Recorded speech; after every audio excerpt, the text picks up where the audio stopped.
Welcome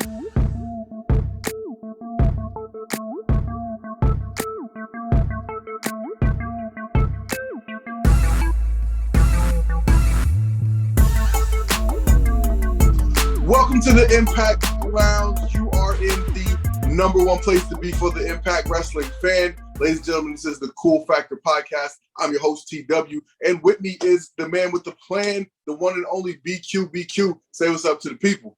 Yo, what's up? I'm glad to be back in the place to be doing this, because last week my mind was elsewhere because my cat, who's always making appearances in these videos, had disappeared for several hours. He goes outside and disappeared for hours, and finally, before going to bed, I had to podcast though instead of looking for him, so right before I went to bed, I'm like, all right, I'm gonna check one more time, and he actually responds to his name when I call him. So I went outside in the pitch black dark, called his name a few times.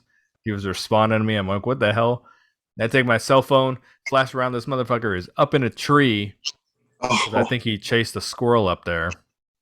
So I had to coax him down. If he can get up there, why can't he get down? I don't know. I think they're not comfortable climbing back down. They'll climb up, but I don't know. It's weird. It's probably he's impulsive. He had the impulse to chase the squirrel up there. Then look down, I was like, oh shit. Yeah. So I had to coax him down. Then finally he got close enough I could reach up and grab him. So now my head is more in the game for this pod this week. Nice. All right. Well, you know what?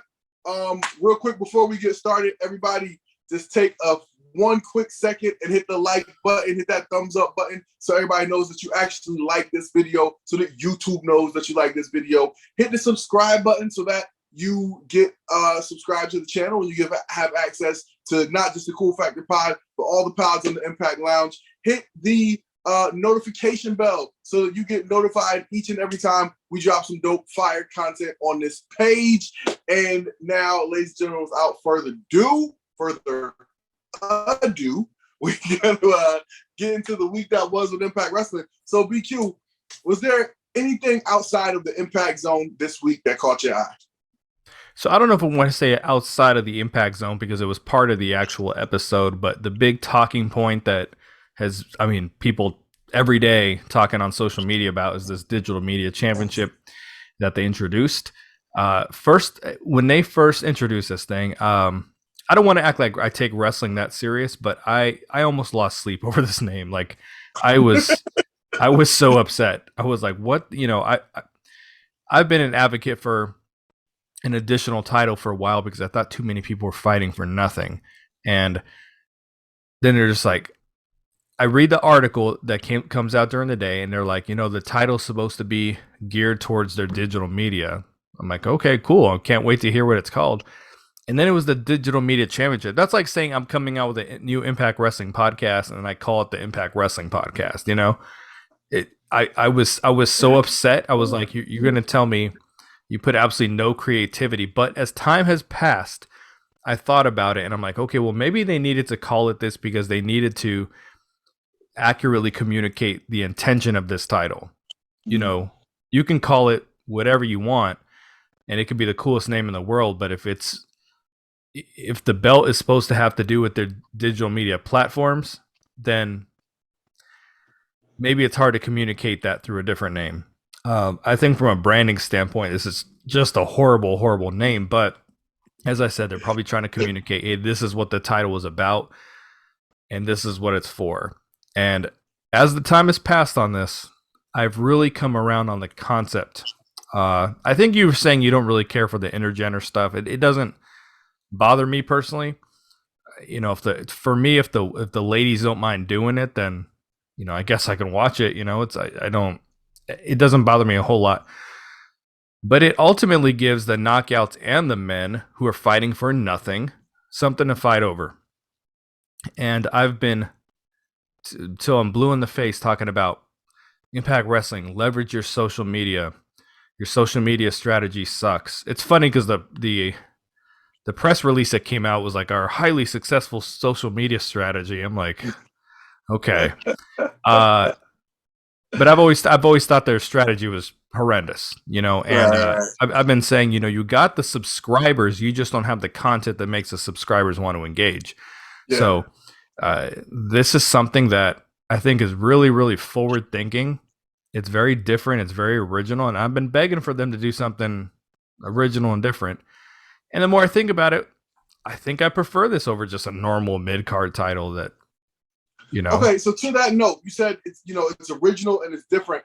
I haven't seen too much other than the advertisement that came on the episode of Impact this week. So tell me what you know as far as what is going to make this title unique and different. All right, so as far as what you saw on Impact, they communicated absolutely nothing. I thought it was a cool little video for what it was, but it didn't give you any information. Your largest audience is the TV audience, and you didn't tell them you just said, hey, here's our shitty title name, and there's a tournament coming. Now, the belt looks a lot like the AEW title. That's what a lot of people are saying. First thing I noticed. So what they're going to be doing, they're going to have a tournament, and I believe at Bound for Glory, they're going to have a 6-way match for the championship itself. They're going to have a tournament. The couple matches they've announced so far don't get me out of my seat. Like, they're when you have a new title and you're going to announce the very first qualifying match, like, you got to hit him with something hard, dude. I think it's something like Falaba versus it's all like lower carders wrestling for the title so far. So that concerns me a little bit. Anyway, they're going to do a tournament, but the matches are going to be on Tuesday and Wednesday, I believe were the days on the Insider, on the YouTube Insider. So if you are a subscriber to that, then that's content to really look forward to because it's exclusive to you. And then they're going to release it, I believe, 2 days later on, I think, the normal YouTube channel, but they're going to put the match on Facebook, on Twitter.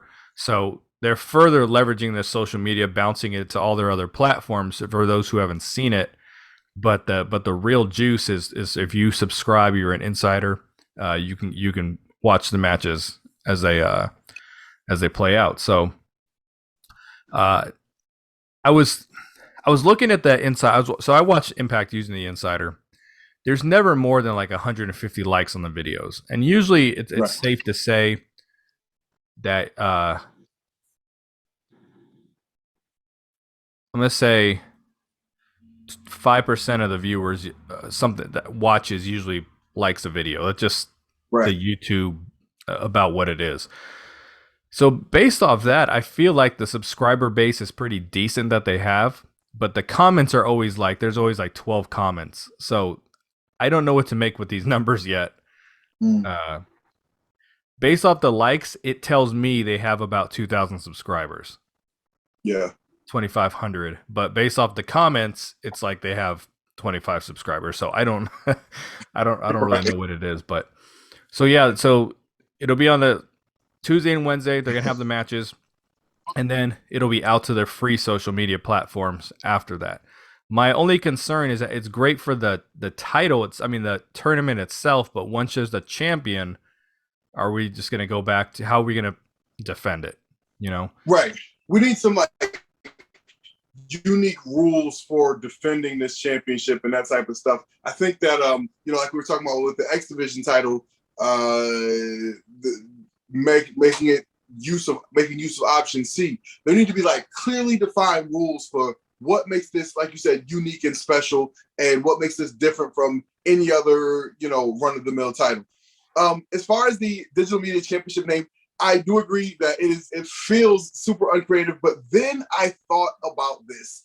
If this was the damn ROH Digital Media of Honor Championship, people are like, oh my God, this is a great thing. And this is the damn AEW Digital Media Championship. People are like, oh, this is wait, give it a chance. Just give it a chance. So I think that like sometimes we're a little critical and stuff just because, and don't get me wrong, Impact over time has earned all the criticism that they get. But I'm just saying, I think the same title, same design, Same name, if it was an AEW, would not be getting as much criticism. Just saying. So, good. You're right. No, you're definitely right about that.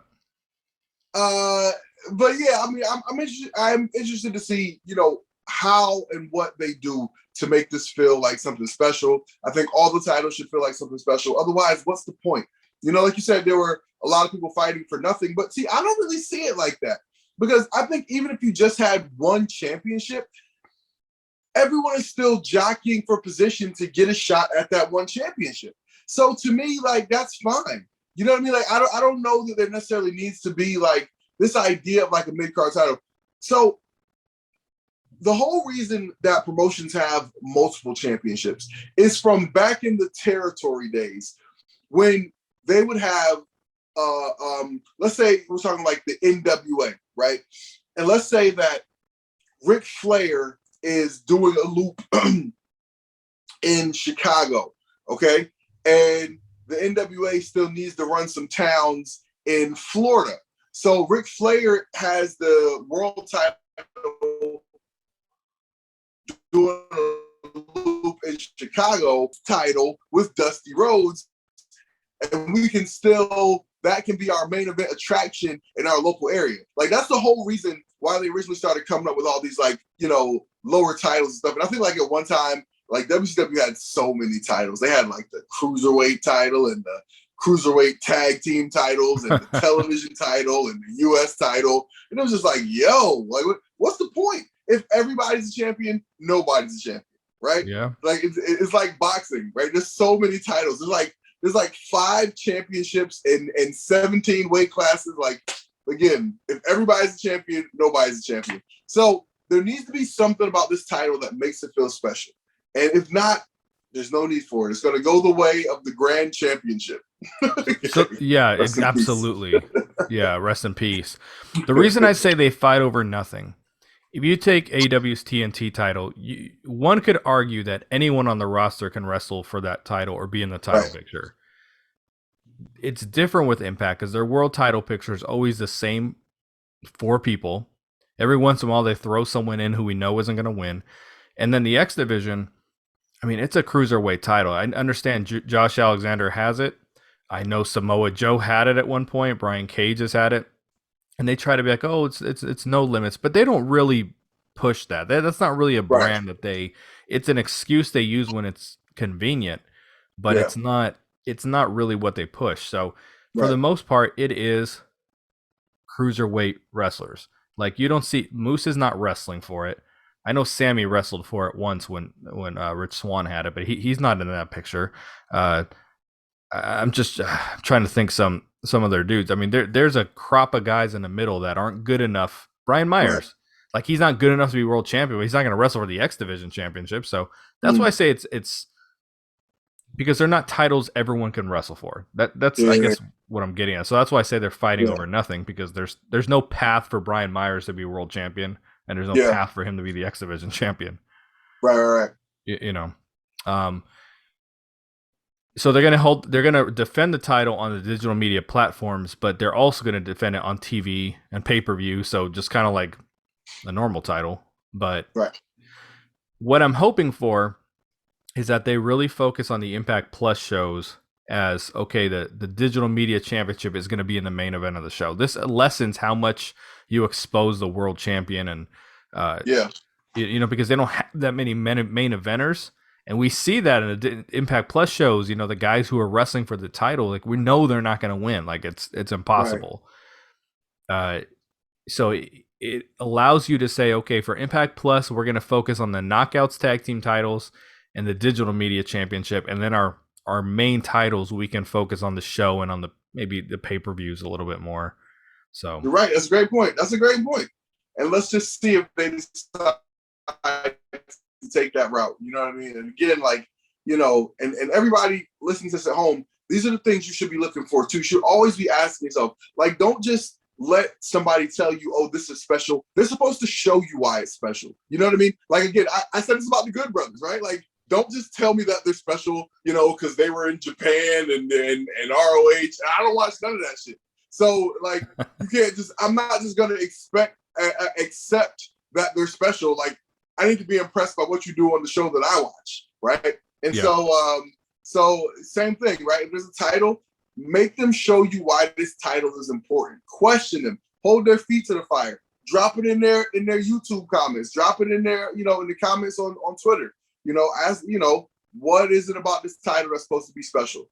And again, just make them answer that question. You know what I mean? So just, I think the fans are the key, man. Fans are 100% the key. If you guys don't stand for plot devices that don't go anywhere, then they'll stop giving it to you. You know what I mean? You'll force them to do more. So yes. Yeah. Right. The last thing I'm going to say about it, at the currently the way it stands, I don't see a wrestler winning this title and dropping on their knees and looking down like I did it. I'm shedding tears over this. Like right now, I don't see how it gets there. But because you said that, somebody is 100% going to do that. When Chelsea Green wins the Digital Media Championship, she is going to be on her knees crying. I'm willing to bet she's in the match, in the Bound for Glory match, and I think she's going to be the first woman to win it as well. And it makes sense why they've been doing these intergender matches out of nowhere. Seemingly, they kind of got away from it after Tessa Blanchard left. Yeah, you know what I mean. Good point. Good point. That could be definitely just a setup for what's coming next. Yeah, hell yeah. I'm going to put a question out to you guys, and then we're going to get into reviewing the show. I want to know that this is just like an updated. We talk about this every couple months. I just want to know where you stand on the Forbidden Door right now.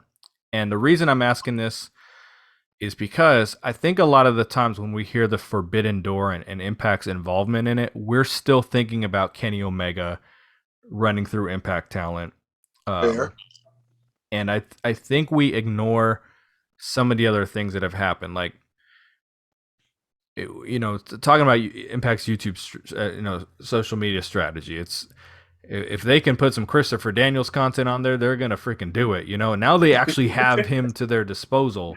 They had Frankie Kazarian for a bit. Guys that they've really, really wanted to come back.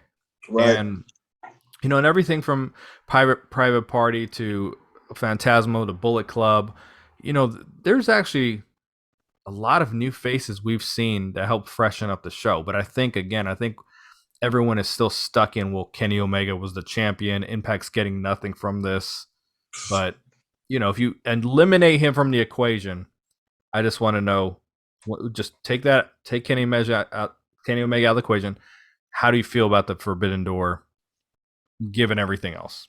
So that's a great question. I definitely have some thoughts on it. And honestly, the way you framed it is really exactly kind of the way I think about it. I think you can't remove the Kenny Omega element. You can't, other than that, Mrs. Lincoln, how was the play? You know what I mean? Like, you can't just remove Kenny Omega from the equation.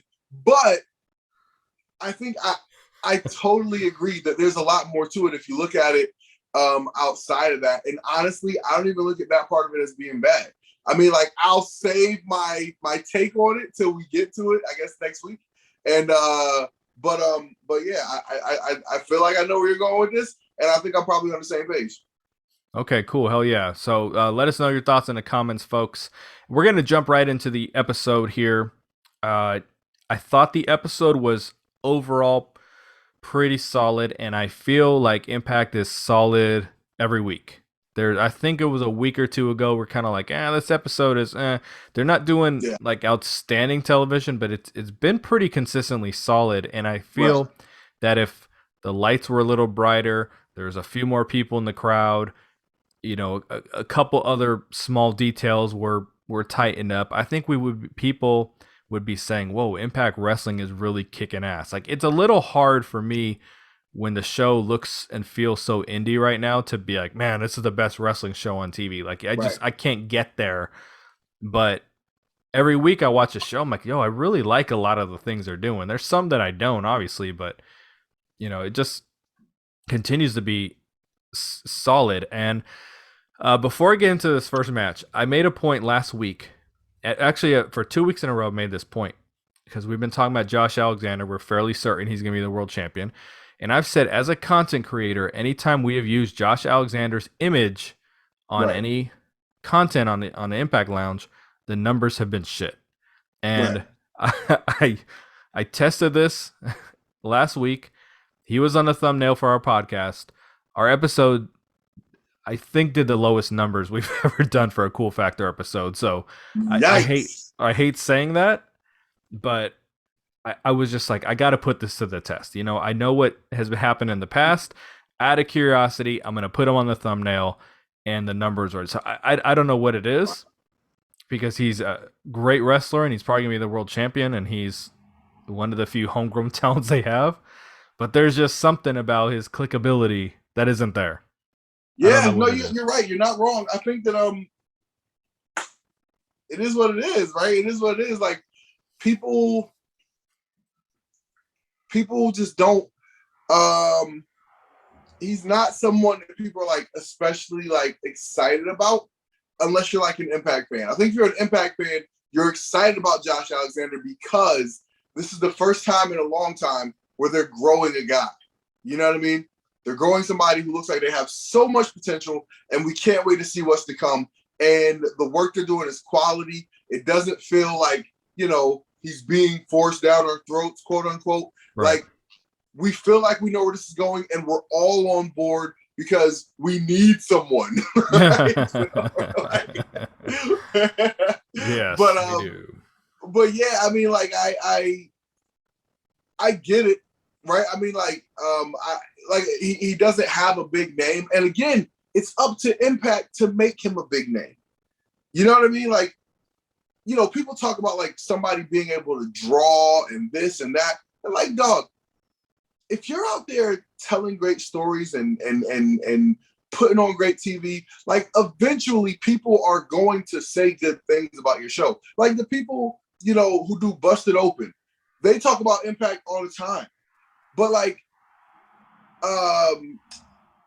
you know, like there's some people who are just like so blatantly against Impact for, you know, all of its past sins that it just will never come around. And that's fine.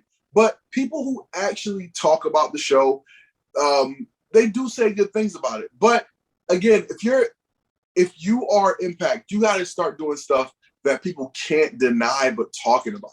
You got to start creating segments around your top star that people have no choice but to talk about. You have to, because you have an opportunity to make a move with, and I can't underscore this enough, a guy that people don't know on the national stage. And he's good. He's really good. And you just got to find a way to package him and present him and do stuff. You know what I mean? Like, yo, I heard all the great Kenny Omega stuff. I have not been overly impressed with Kenny Omega. But the hype has, you know, has carried him. Oh, you have to see this. It's Kenny Omega. No. Tokyo Dome. Trust me. They got to find a way to get Josh Alexander on some of these shows or something. I put it on Impact to make Josh Alexander a big star. If this guy's going to be your hood ornament, you got to make sure he can do more than put on a great match, because wrestling is about why do I want to see that match? You know what I'm saying? So like, you know, so I put that on Impact. You know what I mean? I put that on Impact, not on the podcast. And I don't even really put that on Josh Alexander because he is who he is. You know what I mean? He is who he is. And Impact is choosing they want to strap the firecracker to him. And so, you know, so if you're going to do that, then again, if he's going to be your star, make him a star. Yeah, he's one of the best wrestlers in the world. It is up to Impact to let the world know that he's one of the best. So let's get into this episode. The first match that we had here, there's the X Division Championship tournament going on, where it's a series of 3-way matches. The opening match that we got was Trey Miguel versus Alex Zane versus Laredo Kid. I have never heard of Alex Zane. He just, out of the blue, were just like, hey, Alex Zane is in this match. Right. I'm not going to see him and be like, oh, he's nobody. I just have not heard of him. I was very impressed with him athletically and what he did in the ring and be able to hang with these guys.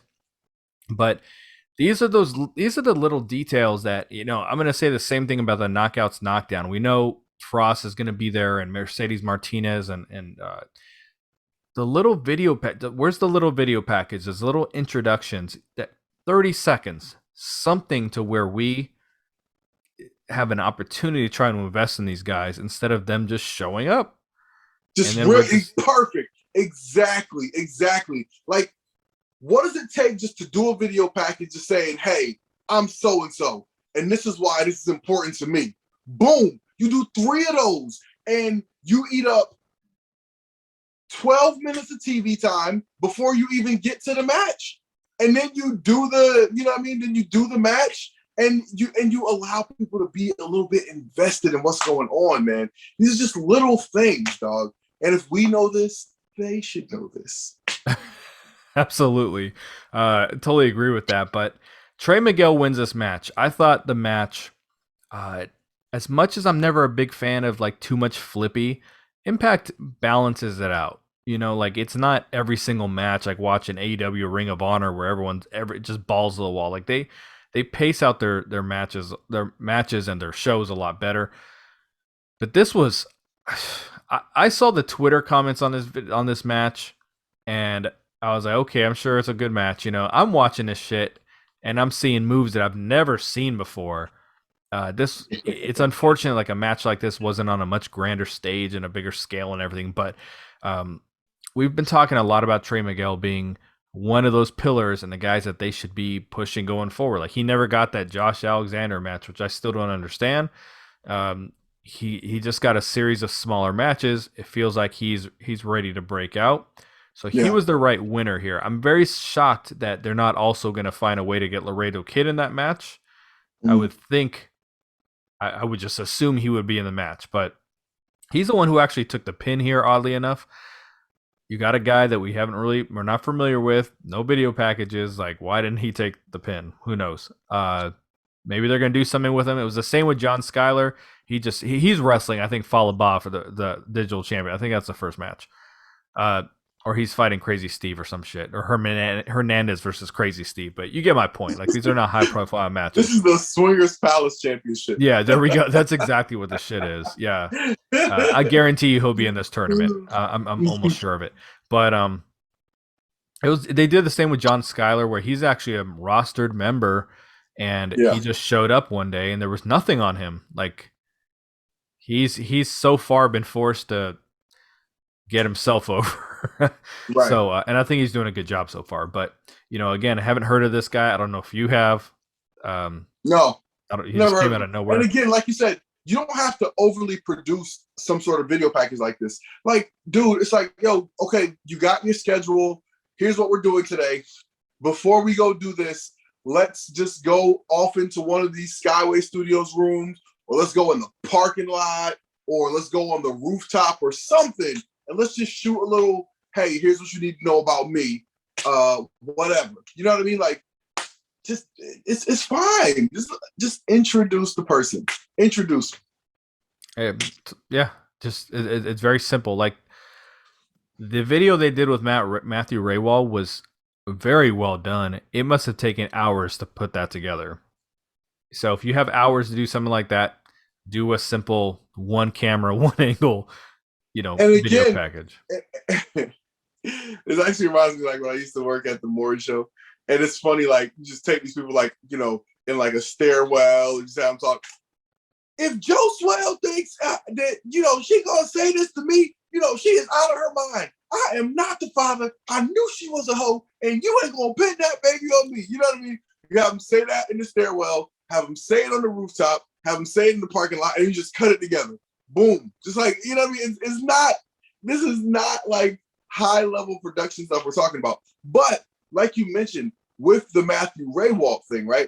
If you got time to do that, right? Then you got time to do the other stuff. So it's really just overlooking the detail. And to me, you shoot all of this content in 1 day or 2 days. This is a great way to help space out the content.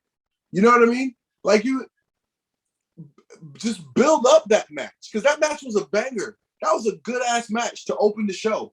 And if you spend a little time building it up, you know what I mean? Give us one person's preview, then another person's preview, then another person's preview, and then put that, you know, if not your main event, then like before your main event.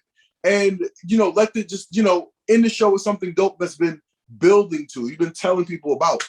To me, this stuff just makes sense. Like it's natural storytelling. It's episodic television. You know what I mean? Like to me, that stuff just makes sense. And they have the capabilities to do it. They just got to think about it in the right, in the right time. They can. They just don't. What is Matthew Raywald's beef with Laredo Kid all of a sudden? I don't know what I missed here. They both make art, and he's going to make sure that they can tell their art the right way, so the world can. I don't know. Tell your lucha libre. Yeah. I was just like, what? I think Matt Stryker might have mentioned something during the match. Is he? He said something about Raywald maybe watching Laredo Kid in the match, and I was like, why did he say that? So someone has to let us know in the comments. I don't know what was missed here, but it seemed like they just pulled this out of thin air.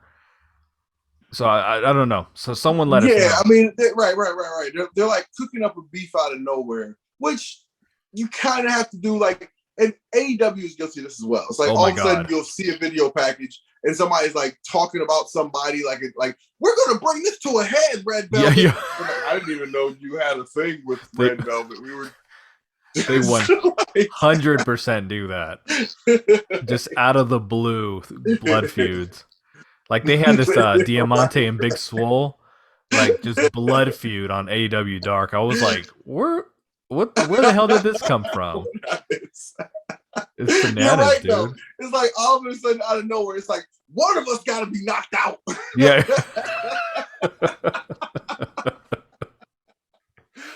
It's Swole 1 and 2. Shout out to Swole.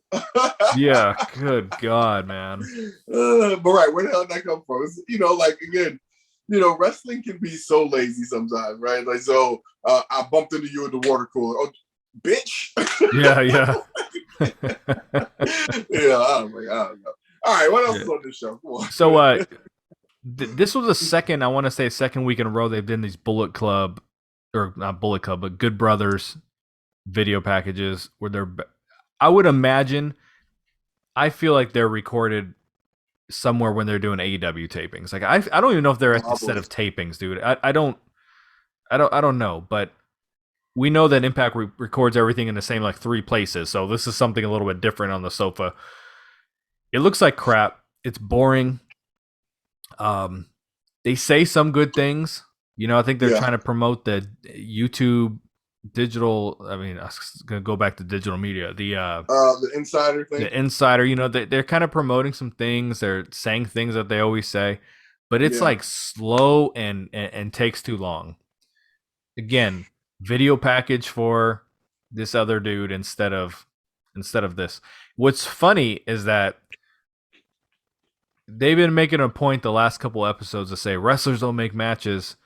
The management makes matches, and then right after that, Matt Stryker just said that in the opening match. Right after that, the Good Brothers like, I think we're gonna face either Finjuice or the Bullet Club at Bound for Glory. They straight up made up number 1 contender match, like right. And say, oh, we're bookers now. I mean, it's accurate, right? Like that's how it seems to be with them. Like they seem to get to do what they want. They're on Dynamite. Yeah, that's the real Forbidden Door, right? It's like just so that the Good Brothers can be on Dynamite. And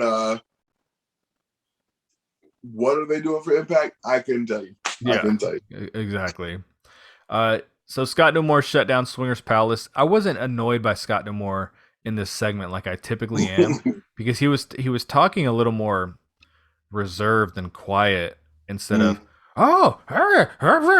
like he was just talking like a normal person. So I'm starting to come around on some of these Swingers Palace things a little bit, but I can't say I'm just not disappointed that they're shutting it down. I look forward to. I can't believe this is still a storyline. I think he's running out of Swingerellas. I mean, like he lost Alicia, right? He lost Alicia. Isn't Su Yung kidnapping the Swingerellas like one by one? Like, yeah, and they're just like, the show must go on. Right. There's no. I don't know who's gonna have left. Hernandez is gonna be up there in that dress in a minute. Yeah. Oh, Hernandaddy. I mean, Su Yung didn't even have a video, like a video package, nothing this episode. And I was saying this before. They probably could have had Alicia stand up for Swingers Palace and actually do something on her own against Su Yung. It would have given Su Yung an opponent, but they didn't go that route. So, but you know, although Su Yung, she's best used in this capacity. She's best used in this capacity because, like, her in ring is not where she shines, right? Right. She shines with all the character stuff. She shines with the Susan and the Susie, you know what I mean, and the Su Yung. Like, this is where she shines, and she's awesome. She is so awesome. Like, yeah, her agent needs to get her on like Saturday Night Live. I'm telling you, she could be freaking. She's good, yo. Whoever the woman is that plays Su Yung, like, I don't know who she is, obviously personally, but she's so good. She's so good at all these characters. Like, you know what I mean? Somebody needs to like get her into some real like acting. Like, I guarantee you, she would be dope on like a Saturday Night Live type show. Yeah, she can act. She commits. She goes 100%. So it's good shit. But to go back to what I was saying, the Good Brothers, they're gonna defend at Bound for Glory against either who they say is Finjuice or the Bullet Club. Bullet Club or Finjuice, like, yeah. Spoiler alert, it's probably going to be all three teams. Let's just throw that out there right now. It's most likely to. And if that's the case, then how many multi-person matches are we talking about on this show, right? So the X Digital Division Media Championship is going to be a multi-person match. Yeah. The X Division Championship is going to be a multi-person match. And this match is going to be good God. And the Call Your Shot Gauntlet is going to be on there too. So. Oh my God. Yeah. It's going to be like a 5-match show. Yeah. If it is though, I'm actually okay with that. Yeah. That's one thing that NXT TakeOver rest in peace. NXT TakeOver in their previous iteration got right. They got that shit so right. Like, listen, I don't give a damn if you are a fan of NXT or not. If you have WWE Network on Peacock, just go back and start watching those takeovers. Just go. The formula for those shows was phenomenal. It was like, yo, we're going to give you like 4 or 5 matches, but everyone is going to be knocked down, drag out, 1,000 false finishes, but good. And by the time you get to the main event, you are just exhausted. And like, the shows are all phenomenal, dog. And if Impact were to adapt that style for their pay-per-views, I'd love it. I would have no problem with it at all. The thing where, just sidebar here, like the thing where you can't have too much of it though, because that's where NXT kind of jumped the shark with me, is like, at one point I realized like that I didn't have to watch the weekly NXT show because it's all about the takeovers. Right, you go to takeovers and you're going to get this big, amazing match, and the the crazy crowd and like all of that. Like that's the thing.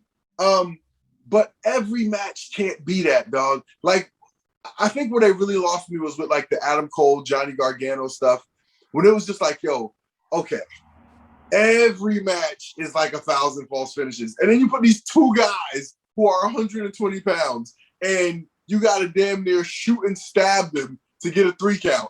I was like, dog, like, I just, So anyway, I was just saying, like, if Impact were to adopt that style for their pay-per-views, like 5 wild-ass matches that you got to talk about, like, I'd be totally fine with that.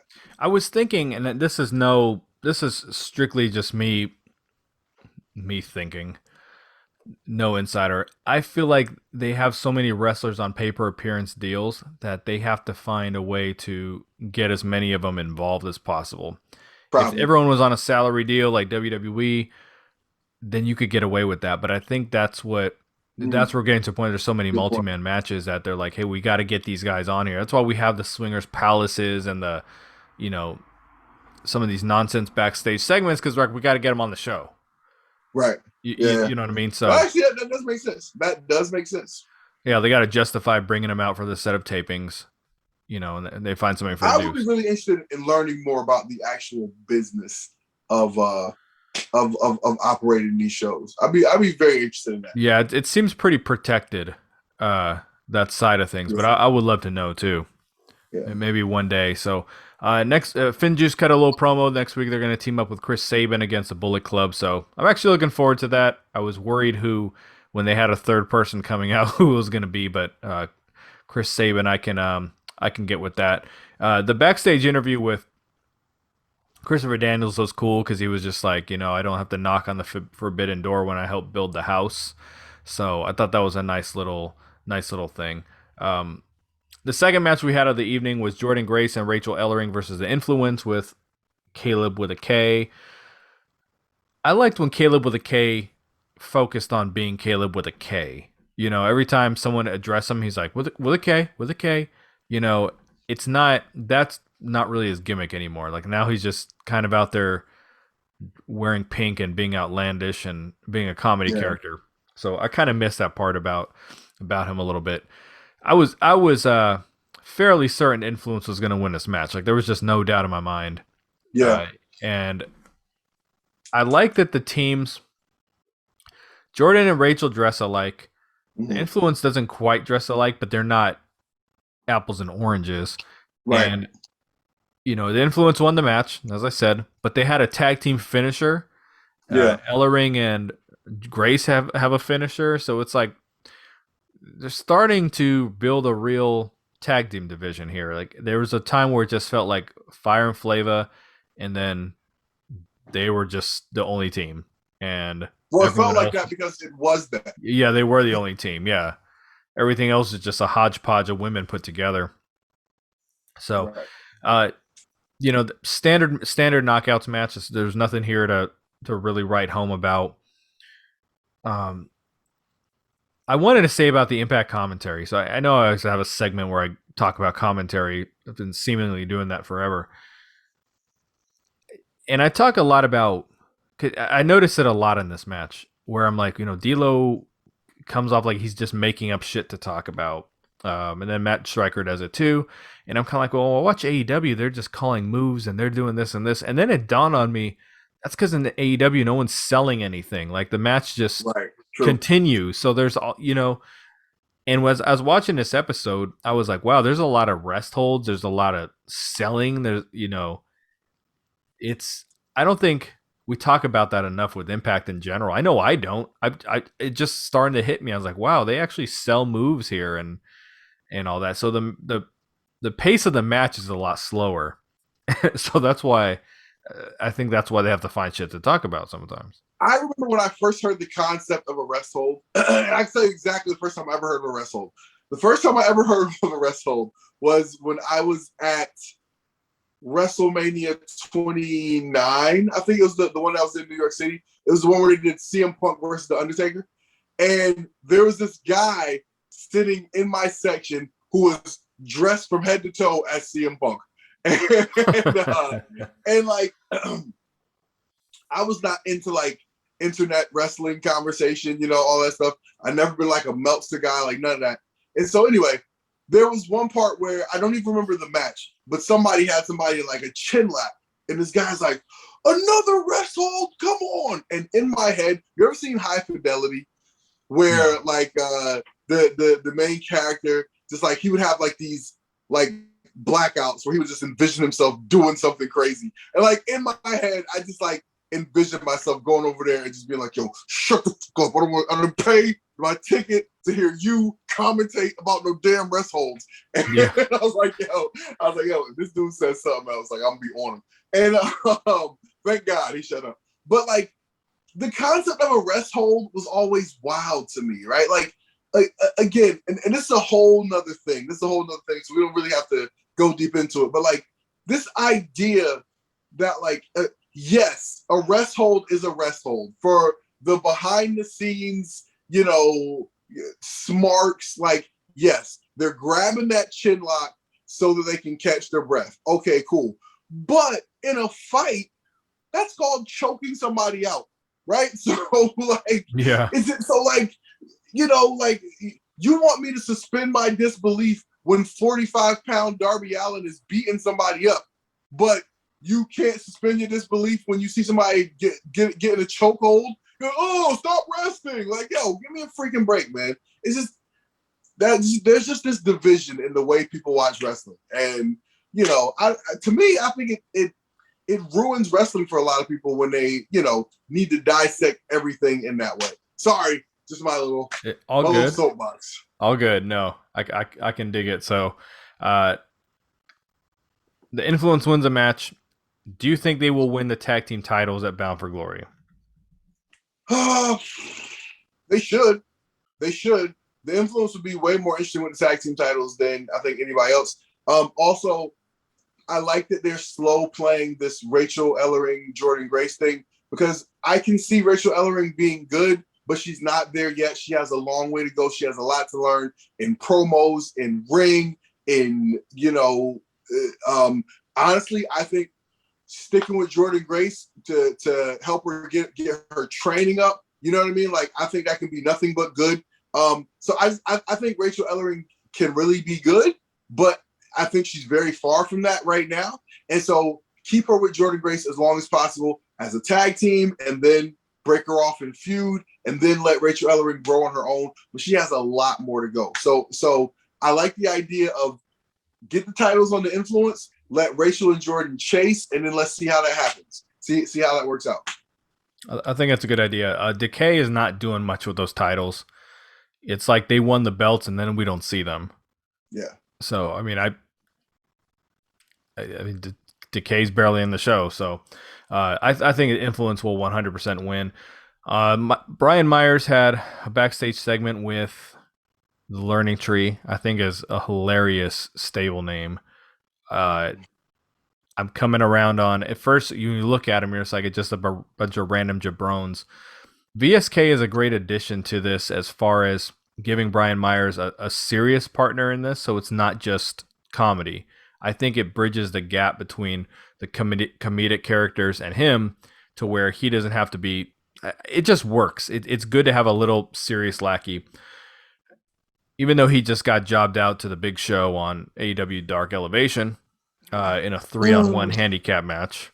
Nice. A week after he was on Impact, so of course.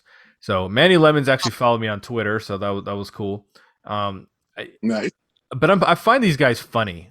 The segments are quick. They're not too crazy. I think Ziggy Dice has a match for the title for the digital media. I wish I had these matches in front of me. Has he had a match on Impact at all? No. So it's weird. He's a former NWA television champion, and he's a straight up like jobber. That's how they're billing him. But I mean, the Learning Tree's basically jobbers, but it works. It's funny.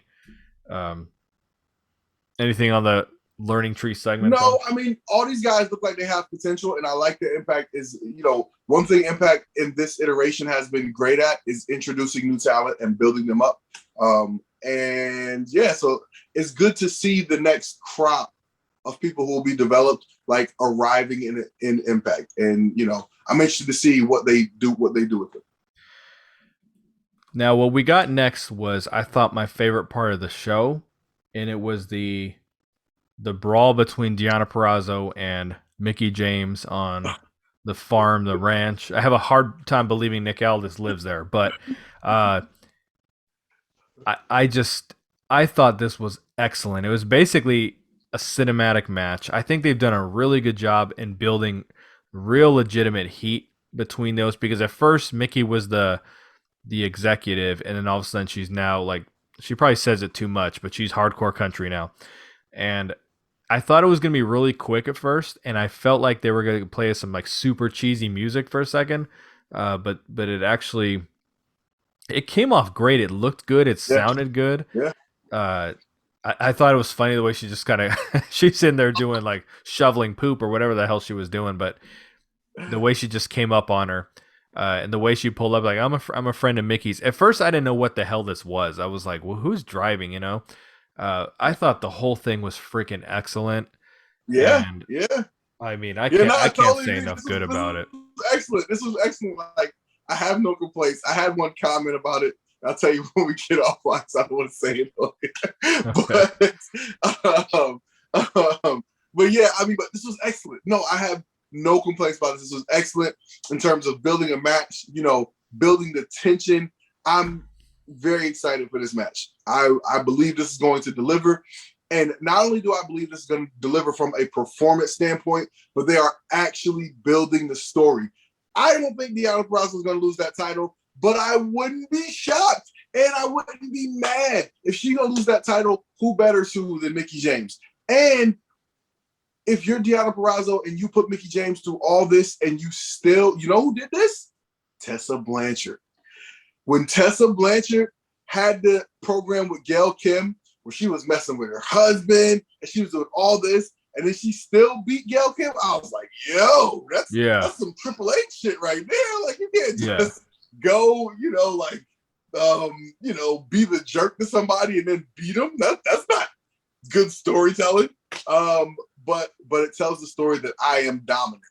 I am king, right? And so so I love it. There's a lot at stake. You know what I mean? If you're Mickie, you can get revenge for her antagonizing you. You can prove that you still got it. You can get another run with the title. And if you're Deonna, you get to establish. I mean, you've already established, but you get to continue to establish that we are in the age of the virtuosa. So, I love it. I love it. As far as matches on Bound for Glory go, what match has a better build than this right now? Right. Not even close. It's not even close. You could argue that if Kenny was still the champion, and they probably we talked about that would have been the one. That would have been but obviously they changed course. So this freaking phenomenal. I couldn't believe they even. I'm watching. I'm like, dude, I cannot believe how good this is. I was like, this is freaking great. So I know we're in a time crunch. We got to pick up the pace here a little bit. You want to do some rapid fire? Yep. So rapid fire. We'll go through this one super quick. Because I didn't really care for it. It was Christopher Daniels versus Madman Fulton. We knew Madman Fulton was not going to win this match. Like, there's no... at this point, I could wrestle Madman Fulton and beat him. So we just knew he wasn't. This was to pop the crowd, to pop the Impact audience. Christopher Daniels did tease that he had something bigger. He teased the storyline, basically. He earlier said, I've got whatever he said. Like my own agenda or something like that. His own agenda, right. So he's probably going to get Ace Austin at Bound for Glory. For all we know, he's probably going to wrestle him on Impact Plus the night before. Who knows? But I feel like they're working on a little build here for Ace. So I hope that's where they go. And he just was looking great in the ring. So you got anything on this? No, I like everything you said there. And you did, when you mentioned Daniels versus Ace Austin at Bound for Glory, it made me think that I hope Daniels is not here trying to necessarily get one more run, but rather have a run to build to a good match and put over a homegrown talent. And I could totally see him being focused on doing something like that. So, and Ace Austin needs this at this point. Yes. Like that is the next step for him to get a win like that over Christopher Daniels, because I feel like he's spinning his wheels a little bit. And you know what? This is kind of what they did with Moose, right? They let Moose have like a run of like 2 years where he would just beat all the legends. And then you look up and you're like, yo, Moose hasn't lost on pay-per-view in like 2 years.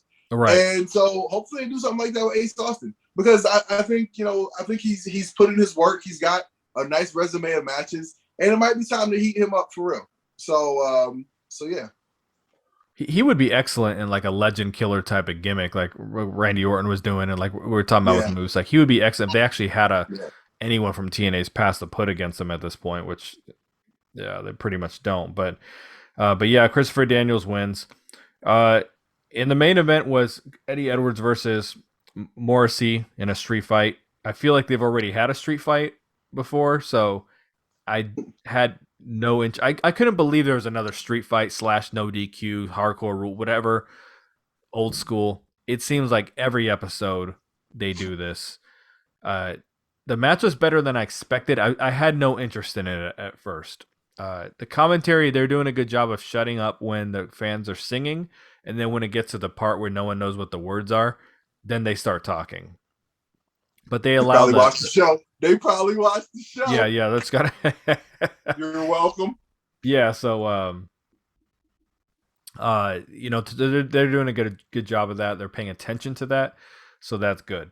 But I enjoy the match a lot more than I thought I was going to. I wasn't again. I wasn't interested in it or excited for it. I was like, I feel like I've seen this match 9 times, and it sucks that Sammy got hurt because I thought the dynamics of the two teams was gonna be good. I wanted to see what was next. Uh, they showed Sammy earlier in the night leaving via ambulance. Uh, D'Lo Brown was trying to talk really emotional and sad, but had "We Own the Night" in the background, so I mean, it sounded ridiculous. Uh, Whoa. yeah, it's just Whoa. too funny. So this motherfucker's sitting there dying, and well, so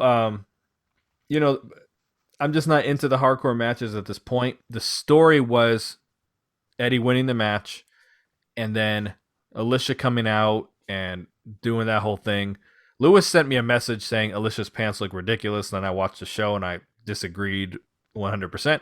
But so she comes out and they're still kind of doing the "I'm Eddie's wife" angle with her, but I thought it was all really good. I thought it was really believable what they were doing at the end. Sometimes for years they've been doing this, like holding Alicia down while they beat up Eddie, or the other way around. Yes. And Eddie's like, Lish, Lish, and it's just like it just doesn't. This was really believable. And there's been a lot of comments about Alicia's acting. Obviously, like I thought she looked like she was genuinely concerned and scared for her husband. Like I just thought it all came off really good. Yeah. Why is someone barred from ringside in a no DQ match? Like what? Good question. That was just kind of weird to me.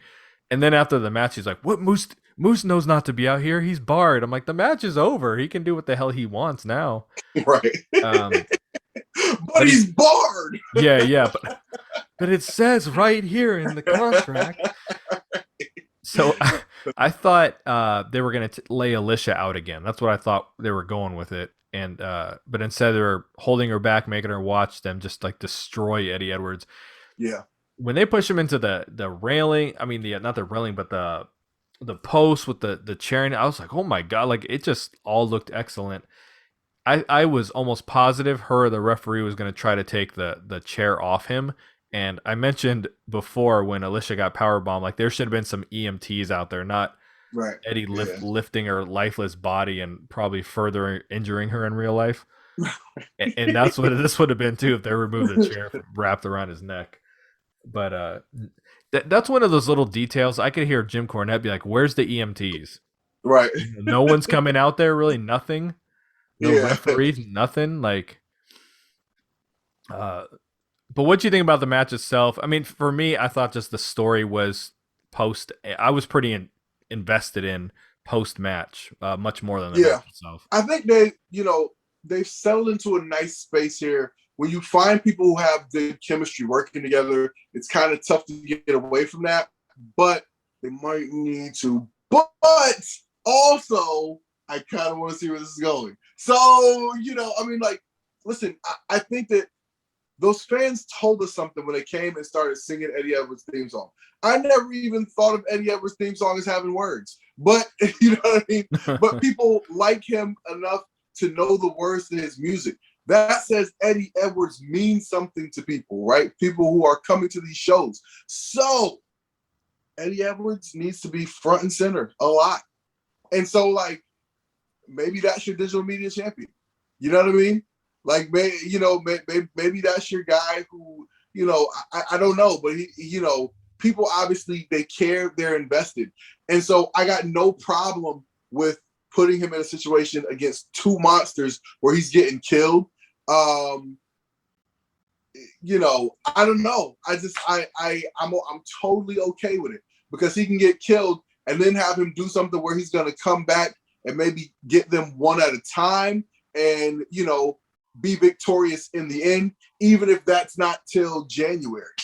You know what I'm saying? Like, I think it's okay. Like, Eddie can live in a feud for a long time because he's just, it is what it is. Like, what you've got with Eddie Edwards. And so for him to be trying to overcome two giants who, you know what I mean? Like, and again, I think the perfect way to do this is to have them maul Eddie, move on, or think they're moving on, and then every time they get close to something like to the world title or the tag team titles or something, have Eddie come out and ruin it for them until eventually Eddie gets them one-on-one, and then he just gets his revenge. So I think that's totally the way to go with it. And again, like with Eddie Edwards, I'm not like, it's not like I'm dying to see him do something else. So yeah, I think it works having him do this for a while. yeah. I would get away from Eddie and Sammy, do something else, come back to it, but that's probably not what they're gonna do, especially Bound for Glory is in a couple weeks. So I'm thinking he's gonna have some kind of mystery partner, most likely. And by the way, I was hoping that this was the approach they would take with Rich Swann, is to have him like, okay, hey, if you're gonna have Morrissey beat him, then have maybe have more do what they did with Jericho and MJF. Have the guy beat him 2 or 3 times, but let him get one back in the end because he's still, like he's a world champion coming off a great run. But they opted not. So right. But if they do that with Eddie Edwards, I think it's totally fine. You know what I mean? Have him take some L's. It's okay. He loses nothing by taking some L's, and just have him come back and be victorious in the end. Yeah. So I'm curious. I really want to see where they go with this with the bone. I mean the wrench they were thrown with Sammy being injured. So let's see what they do. Would you have rather seen the actual match we got injured, or are you okay with the way they kind of just glossed over it? I think they implied that he was attacked, but they didn't show an attack. Yeah, he was hurt. I don't know how he was hurt. I think it was during a match, but they just implied he was attacked. He was doing a dive and he got some sort of gruesome ankle injury. So okay, that footage will probably never see the light of day. Right, totally agreed. It's weird that they sent him out on the ambulance while there was people trying to get into the arena. So I don't know if that part was staged or not. I don't well, really it could know. be one of those things where maybe they have a group. If you have a large enough group, right? Let's say that so when I would tape the Maury show, we taped it in a studio that sat about 200 people. We would bus in a bunch of people, and if we had extra people, we might have enough people to get a fresh load in for 2 different shows we're taping. You know what I mean? Got it. So if you're doing Impact that way, if you got a fresh studio worth of people outside, then yes, you bring in that fresh crowd after. So or it could have been something where he was completely immobilized from the injury and they had to clear out the studio, and maybe they were cheering him as they saw him leaving on the gurney. But we're gonna wrap this up. But had Sammy not got hurt, do you think that this storyline in any way was leading towards Sammy turning on Eddie? Probably, and we're just rehashing that whole thing? Yeah. Why not? Right? Yeah. Because is that ever old? No. You know what I mean? Is Roman Reigns and Brock Lesnar ever old? You know what I'm saying? Roman's the face, Brock's the heel. Brock's the face, Roman's the heel. It never gets old. You know what I mean? I don't think I'll ever get tired of seeing Sammy and Eddie. I just think, again, Impact needs to do a better job of when they get together, make it feel like a big deal because they have all this history. Right, because there's the time where Eddie was doing those open challenges for the title, and that random time they just opened the episode with the two of them. It was a total throwaway match. As somebody who watches the product, you're like, yo, dog, why? Why didn't you take the chance to build this match? The biggest stakes that feud could have ever had, and they were just like, hey, you want to do an open challenge? Sound good? So. Yo, I love the Daphne shirt, man. Fire. Shout out to Daphne. Oh, yeah. Yeah, that was super duper fire. Shout out to Daphne. Well, yeah, hell yeah. God bless. And they'll be dedicating the match to our Knockouts Knockdown, the Monsters Ball match. So, that's dope. So that's going to wrap it up for us tonight. This is a quicker episode for us. We were not able to run longer today, so we kept it short. Do you got anything closing you want to say? Nope, but make sure you drop your comments and questions in the below the video. We'll get back to y'all next week. All right. And what's your Twitter handle real quick, and then we'll sign off. Catch me at TW Talking About on your social media of choice, or you can follow my podcast page at Talking About Pod on Twitter. Tweet me, I tweet back. And yeah, man, let's tell a friend to tell a friend. Bring more people into the conversation. All right, and as always, at BQ Speaks on Twitter, and the Impact Lounge on Twitter and Instagram. So for TW, I'm your boy BQ. Thanks for swinging by. As always, we are out. Peace.